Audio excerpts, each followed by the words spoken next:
Hello, everybody. It's CJ Miller. I'm out of Shreveport, Louisiana, just across uh, really just beautiful Shreveport, just across the river from Bossier City. Okay, so this is a clip that I'm going to be showing in the background as I talk. See, we have uh, Zeus and we have uh,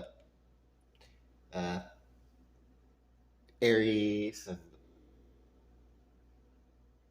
I guess that maybe that's Cupid or arrows in the background with the whatever. Okay, so this is a clip from uh, Zack Snyder's Justice League. There's bits of this in the theatrical version and in the HBO Zack Snyder version. The reason why I'm showing this and the reason why I'm talking about this is because this is what I want to see. I want to see it. I want to see something along this scale from DC. And we get some of these big battles. Like Steppenwolf shows up and he does like battle with the Amazons, of course. And then there's some parademons and everything like that. But there's nothing quite as epic as this particular scene here.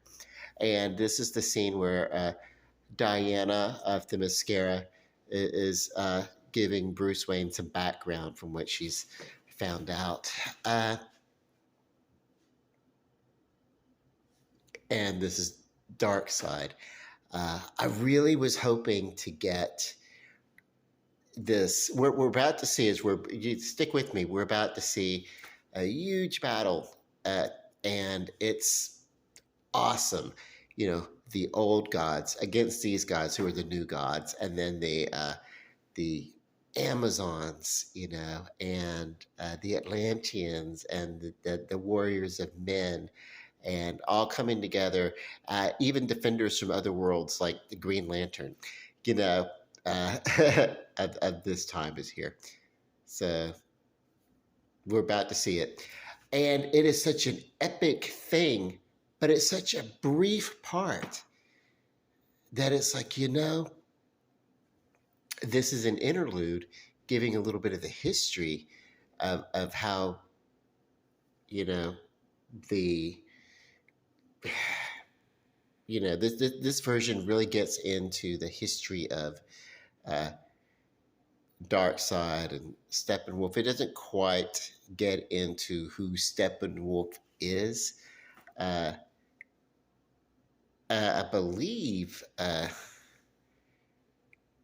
he's a son or a nephew or something, if memory serves. I think he might actually be a nephew to Darkseid. But yeah, anyway. So you see, we have the Green Lantern of this time is doing battle. This is epic. This is serious epic stuff going on here, and neither in the Green Lantern. I'm sorry, in the theatrical version of Justice League, nor in this version do we get a finale that is as epic as this. And that's because this movie is very character based, but we needed this, something along this line, and we needed it as a grand, huge finale. We needed that. And I don't know. I think I was hoping that if we got a Justice League 2, second, there was the original, what they call them, the Snyderverse, the uh, um, that like we'd get this vision, like this was just kind of like the first part. This is the extended version, but this was going to be maybe a 3.5 hour movie at the theaters, and they were like, "Oh no one would ever go see it," and they really just wanted a shorter time, and they kind of missed the mark theatrically, the Warner Brothers studio at the time, because it did like no one's going to go see a 3.5 hour movie. No one could do that, but they ended up getting uh, Avengers, and then Avengers Endgame, which actually was a 3.5 hour movie. And it's like, yes, people will. We are comic book fans. We you get a ready made audience with this kind of stuff if you really really give us. And I think one of the reasons why people didn't turn out for the theatrical version of Justice League is it was kind of a departure from the Snyderverse. It was kind of like a loyalist to what was going on, kind of a protest too. But I went to see it in the theater, but it wasn't something that I was going to bring people. Like with Dawn of Justice, Batman versus Superman, Dawn of Justice, I saw that with my roommate, and then I saw it with my sister and her roommate, or her partner, and then I saw it with uh, I took a group of people to see the movie with me, some friends of mine. So that was one, two, three, and then I saw it on a date. That was four times. And did I go back and see it? Let's see, one, two, three. I want to say uh, I want to say that I saw it five times at the movie theater, but I can't remember. So it may have just been four times. I definitely know four times. Maybe there was one time when I was like bored and I went to see it by myself. Uh, it's just because I am a huge fan of these Justice League characters from my boyhood. For I loved it. I watched it on Saturday mornings. Then later on, I watched it on. Um, um, then later on, I watched it after school. Way longer than I should have. Like when it was. Like this is the. You know, uh, and then I got seriously into. This was they were the Super Friends, but they were rebranding the name of Super Friends to become a little bit more mature and to go to a slightly higher audience. So they were changing from the Super Friends to the Super Friends cartoons to the Superpowers team, and so the Justice League was becoming the superpower teams. But anyway, so but they were always the Justice League. But then the superpowers team when they were doing these cartoons. So here we are. That was a pretty big battle that happened, and it's like I really wanted to see that. That would have been epic to see that story, a battle that big, and it take place. And we get a good 45-minute battle going on, kind of like what happens uh, with Marvel in Wakanda and in Infinity War, and then later on in Endgame. Even the Endgame didn't give us that great big battle. It gave us a battle, but it wasn't the big epic. Hey, armadas running towards each other, kind of. What's that? Um, I can't remember the name of the movie. The Last of the Mohicans. Okay, The Last of the Mohicans, where the people were just like charging at each other, just like or some Braveheart, that kind of thing. People just running across a field of battle, and and I was with some people, and we were watching. I think it was either The Last of the Mohicans or it may have been Braveheart. One of these scenes where they're just running towards each other and screaming, and uh, and one of the people I was watching, it was like, "There's no way I would run into there and run into battle like that." And I'm like, "Yeah, me neither. Fuck that." I'd be like, nothing to, whatever. Uh, you know.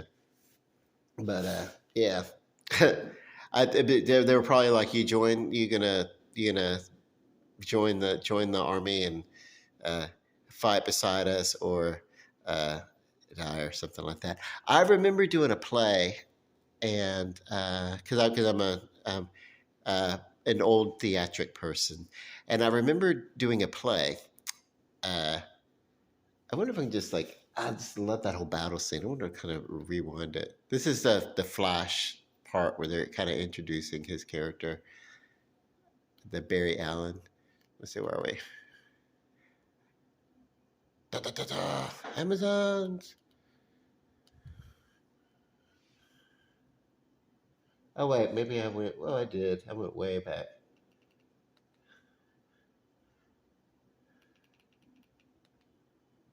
I think, as far as this movie goes, I think the best part of it happened early on.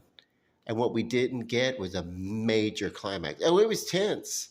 And we were getting some effects. Um, we've already seen all this. Uh, this is not the battle I want to get to is where they're all together. When Darkseid comes. Aha. Yep. Missed it. It's so quick. It's like it happens so quick. I love it.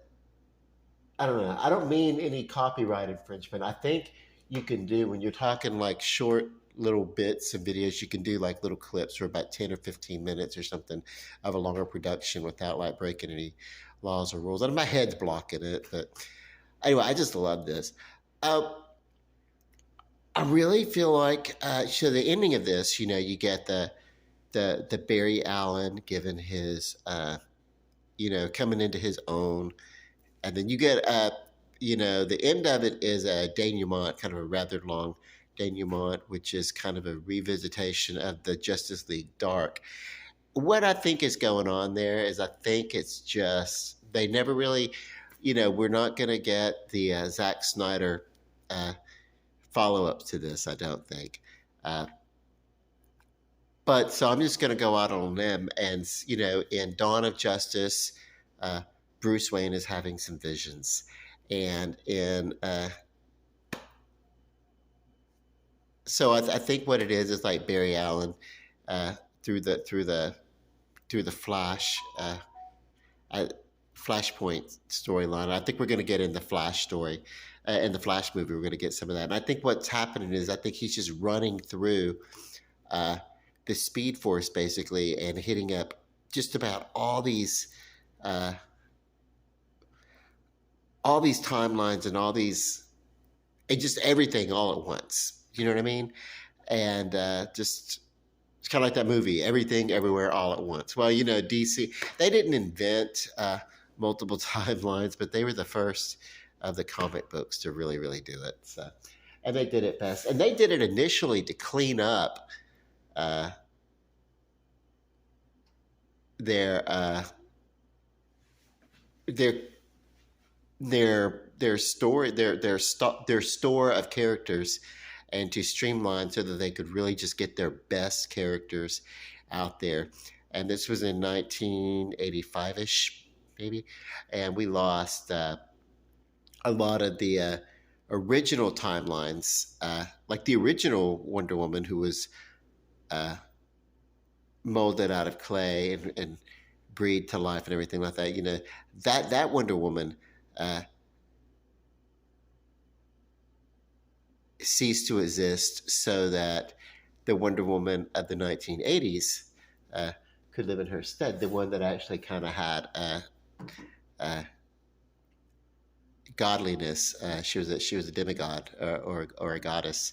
Uh, Okay, so then we this Swamp Thing, lost Supergirl, lost all these characters in 1985 that were not really getting published, and then later on, and it was Kara or Kara Zor-El, and it was that character, and she died, and in I think it was like the seventh issue of Crisis, and it was huge, big. It was big news. And it was like it was such a monumental thing that was like, that's the one that we don't want, you know, more than anything. You know, you know, it's like, oh my God, Superman is like, now he is alone, you know. And so what happens was sometime later, it was a character, it was a character in a comic book, and it wasn't even like I don't even think this was a superhero uh, comic book. It was like maybe like a side off or something like that. But somebody was like really, really bummed out, and they were considering, I don't know, they were just really depressed. And there was a character, a female that showed up and kind of like talked with them and cheered him up and gave him a clearer perspective on where he was. And this character decided to go on, and as the female was leaving, she gave her name as you know, I'm Kara, and so it was the ghost of Kara Zor-El, uh, and that was kind of like, you know, the very first, hey, Crisis on Infinite Earths, and they redid the entire thing, and that was kind of like the first one where it's like, you know, let's reconsider and let's revisit some of these decisions. So yeah, and so, you know, Superman's been killed a few times actually, uh, but yeah, I don't know. I'm a big DC comic book geek. I really am. I wish that I really had uh, more resources to invest in that. You know, uh, somebody was telling me something, and I thought about this, and I thought it was true. You know who I think it was? I think it was it's an old interview of Jamie Lee Curtis from like way back when she was doing. It was like her and Janet Leigh, I think, on the Phil Donahue show. Donahue in the answer or whatever, and the analogy was given that, hey, you know, we're all children. You know, all of us, we're all children. We're wearing uh, grown up skin suits, and we have responsibilities that we have to take care of, and we have some, you know, uh, we, you know, we're not afforded the innocence that we used to have, but we really are, uh, we're still the people that we were. We're still the children, uh, you know, with hope and love, and underneath all the jadedness and the toughness that comes across with being uh, you know, adults. We're still, you know, uh, we're still children in our spirit, you know, and that makes sense to me. I was like, that's cool, that's cool. So it's okay to enjoy like silly things, you know. Okay, so I think I've talked for about 20 minutes. Well, about 18 minutes. I love this. I want there to be a follow up to this. I don't know if it's going to be the Zack Snyder heading it, but we need to revisit these characters. Now, we do know that, uh, you know, we have our Superman back. Um, you know, yeah. So yeah, Henry Cavill is back here doing the. You know, he did a cameo at the end of Black Adam, which was great. We all knew it. It was spoiled. It was going to happen. It was kind of cool. So and so apparently there will be. He's like, you know, as it is now, you never know. I mean, they'll say things and then they'll never. You know, some things. You know, things change. You know, that's life. And so, but the plan is to really revisit his character, and then of course, you know, we have you know, like Gal Gadot. She's that team, that Wonder Woman team, is set to do one more Wonder Woman movie. Will there be any tie-ins? Uh, will the Flash point, the Flash movie, uh, will that? I don't know. That's, you know, that's something else. Ezra Miller. I hope that whatever penance he must do, I hope that he does it. I hope his retributions become made, and I hope I hope it gets worked out so that he can come back to the franchise. Uh, I have to say, I don't think anyone's personal life should ever uh, mean that they lose their job and their business. But sometimes when you're a celebrity, you get held to a higher standard, and you're not, you know, if it becomes a public relations kind of thing that you have to go out and you have to promote movies and sit on panels and sign autographs and all this kind of good stuff, but you're being ripped up in the tabloids. It's kind of like, you know. So I really hope that those issues get resolved. To me, it seemed like he was extremely bipolar. I'm bipolar, so, and but I'm not, I can't give a diagnosis. I'm not a doctor, even though I've done some counseling. Uh, but yeah, the patterns in which these things would occur, like every 2 or so years, we'd hear something. He's choking a woman in uh, Europe, or he's choking somebody in Hawaii or something like, and then from there, once it starts, you just, once you lose favor in the public eye, if you're a celebrity, then you can't do anything. Uh, and then the tabloids will throw headlines at you that do not really involve the story. They'll involve hearsay, or they'll involve claims that are not being, addressed, or whatever is going on. And I don't mean to defend or stand up one way or the other. For the sake of the franchise, I hope that whatever he needs to do for the restitution of whatever he's got going on, I hope it gets worked out. And it takes a while to do these movies, 3 or 4 movies. So maybe if he could uh, do what he has to do and get done what has to be done, then maybe he doesn't have to be finished with Warner Brothers. So anyway, yeah, because I'm really digging DC. I will say,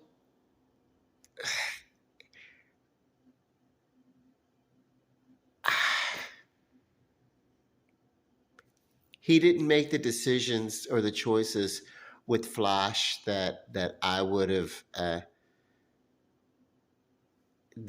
made. I know at one point in the Superpowers, Flash was a younger Flash in the cartoon when I was growing up. So he was not quite Junior Justice League age, but he was a little bit old. But he was young enough, and he did have his little bit of a boyhood crush on Wonder Woman, and they do kind of visit that in these Justice League movie, and in the Zack Snyder Justice League movie and everything. So yeah.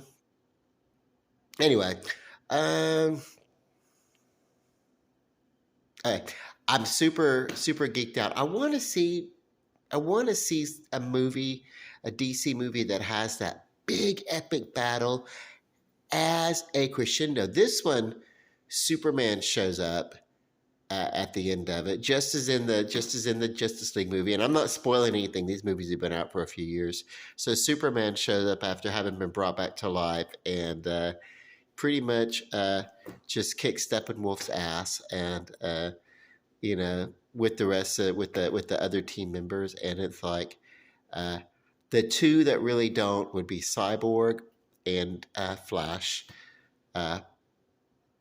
but and I don't think Batman gets involved in the uh, ass kickingness, the final ass kicking of Steppenwolf, which Diana severs his head. It goes flying through the portal, through the Stargate, if you will, into Apocalypse. But yeah, I want to see. I want to see that epic dark side invasion and more DC heroes. I want this Justice League Unlimited thing that we get sometimes in the cartoons. And with that, I'm just under 25 minutes. I love you guys. Peace.